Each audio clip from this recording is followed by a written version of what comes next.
സർവകലാശാല ഞങ്ങൾ കൊണ്ടുവരാൻ ശ്രമിച്ചപ്പോ നിങ്ങൾ എന്താ ചെയ്തത്? അന്ന് എന്താ നിങ്ങൾ പറഞ്ഞത്? നിങ്ങളുടെയൊക്കെ തലയിൽ ഓളം വരാൻ എത്ര കൊല്ലം കഴിയണോ? അതുവരെ ഈ കുട്ടികൾ കാത്തിരിക്കണോ എന്ന് മാത്രമല്ല, അന്ന് ഞങ്ങൾ സ്വകാര്യ സർവകലാശാലകൾ കൊണ്ടുവരുമ്പോ ഞങ്ങൾ തീരുമാനിച്ച ചില പ്രശ്നങ്ങളുണ്ട്. അതിന് ക്ലാരിറ്റി ഉണ്ടോ? എന്താണെന്നറിയോ? ഫീസ്. ആ ഫീസ് നിശ്ചയിക്കുന്നതിന് മാനദണ്ഡം ഉണ്ടാവണം. ഇപ്പുണ്ടോ? പൈസ മുടക്കി 25 കോടിയുള്ളവന് സർവകലാശാല തുടങ്ങിട്ടോ അവര് തോന്നുന്ന ഫീസ് ഇടാം. എന്താ ഫീസിന്റെ മാനദണ്ഡം വെക്കാത്തത്? SFI കാരൻ ചോദിക്കോ? ഫീസിന്റെ മാനദണ്ഡമല്ല. ആ മാനദണ്ഡം ഈ സമയം വരെ നിശ്ചയിച്ചിട്ടില്ല എന്ന് മാത്രമല്ല, സ്വകാര്യ സർവകലാശാലകൾ കൊടുക്കുമ്പോ ആ സർവകലാശാലയുടെ ബോഡിയിൽ ഒരു ഗവൺമെന്റ് പ്രതിനിധി ഉണ്ടായിരിക്കണം. തോന്നുന്ന പോലെ കാര്യങ്ങൾ എടുക്കാൻ പാടില്ല. അതായിരുന്നു ഞങ്ങളുടെ തീരുമാനം. സ്വകാര്യ സർവകലാശാലകൾ വരുമ്പോ ആ സർവകലാശാലകളിൽ ഇവിടുത്തെ പിന്നോക്ക സമുദായങ്ങൾക്ക് സംവരണം ഉണ്ടാവണം. ആ നിയമം ഇപ്പോഴുണ്ടോ നിങ്ങൾ കൊണ്ടുവന്നതിൽ? അതുപോലെ തന്നെ യൂണിവേഴ്സിറ്റികൾ സ്കോളർഷിപ്പുകൾ കൊടുക്കണം. സ്വകാര്യ സർവകലാശാലകളിൽ സ്കോളർഷിപ്പ് ഉണ്ടാവണം. ഞങ്ങൾ തീരുമാനിച്ചതാണ്. അത് മാത്രമല്ല തീരുമാനം. എന്താ തീരുമാനം എന്നറിയോ?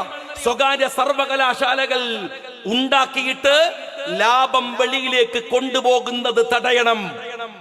എത്ര ദീർഘവീക്ഷണത്തോടെ അബ്ദുൾ റബ്ബ് കൊണ്ടുവന്ന ഒരു പദ്ധതി, ഉമ്മൻചാണ്ടി കൊണ്ടുവന്ന ഒരു പദ്ധതി. തെരുവില് മുഴുവൻ അട്ടഹസിച്ച് SFI കാരൻ ആക്രമിച്ചില്ലാതെയാക്കിയ യൂണിവേഴ്സിറ്റി. എന്നിട്ട് ഉളുപ്പില്ലാതെ ഇന്ന് വിദ്യാഭ്യാസ മന്ത്രി പറയാൻ എല്ലാത്തിനും അതിൻ്റെതായ സമയമുണ്ട്. നല്ല സമയമാണ്. നിങ്ങൾക്ക് ബുദ്ധി വരുന്ന, നിങ്ങൾക്ക് ഇപ്പം 8 കൊല്ലം 10 കൊല്ലം കഴിയുമ്പോൾ ബുദ്ധി വരിക. ഈ നാട്ടിലെ കുട്ടികളൊക്കെ വേറെ രാജ്യത്ത് പോയി പഠിക്കുക. ഇപ്പൊ നിങ്ങൾ പറയാണ് അതിന്റെ സമയമാണ്.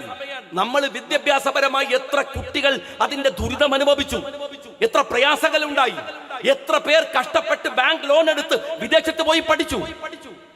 ഞാൻ ചോദിക്കട്ടെ, ആ TP ശ്രീനിവാസൻ ജീവിച്ചിരിപ്പില്ലേ? SFI കാരാ, ഒന്ന് പോയിട്ട് ആ മനുഷ്യനോട് മാപ്പെങ്കിലും പറയിപ്പിക്ക്. ഈ പറയുന്ന ഇവിടുത്തെ കമ്മ്യൂണിസ്റ്റ് പാർട്ടിക്കാരന് ഇത്തിരി ഉളുപ്പുണ്ടെങ്കിൽ ഒന്ന് പറയിപ്പിക്കുക. ആ മനുഷ്യൻ ഇപ്പോഴുണ്ട്. ഇന്ന് അയാൾ പറയാൻ, എനിക്ക് ആ കഥയൊക്കെ ആലോചിക്കുമ്പോ സന്തോഷം ഉണ്ട് എനിക്ക്. കാര്യം എന്താ, ഞാൻ കോട്ടൊക്കെ ഇട്ടിട്ട് കടപ്പുറത്ത് ഇങ്ങനെ മരന്ന് കിടക്കായിരുന്നല്ലോ. ആ മനുഷ്യനെ തള്ളിയിട്ടതാണ്. ആ സീൻ ഇപ്പോഴും TV-യിൽ കാണിക്കുന്നുണ്ട്. പക്ഷെ ആ മനുഷ്യൻ ഒരു മാന്യനായതുകൊണ്ട് അയാൾ പറയാൻ, കോട്ടൊക്കെ ഇട്ട് ഞാനിങ്ങനെ നിലത്ത് കിടക്കുന്ന സീന് കാണുമ്പോ ഈ തീരുമാനം വന്നപ്പോൾ എനിക്ക് സന്തോഷമുണ്ടെന്ന്. SFI കാരൻ, കമ്മ്യൂണിസ്റ്റ് പാർട്ടിക്കാരൻ, ഒരു മിനിമം സെൻസ്. നിങ്ങൾ എന്തൊരു അന്തംഗമ്മികളാണല്ലോ നിങ്ങൾ.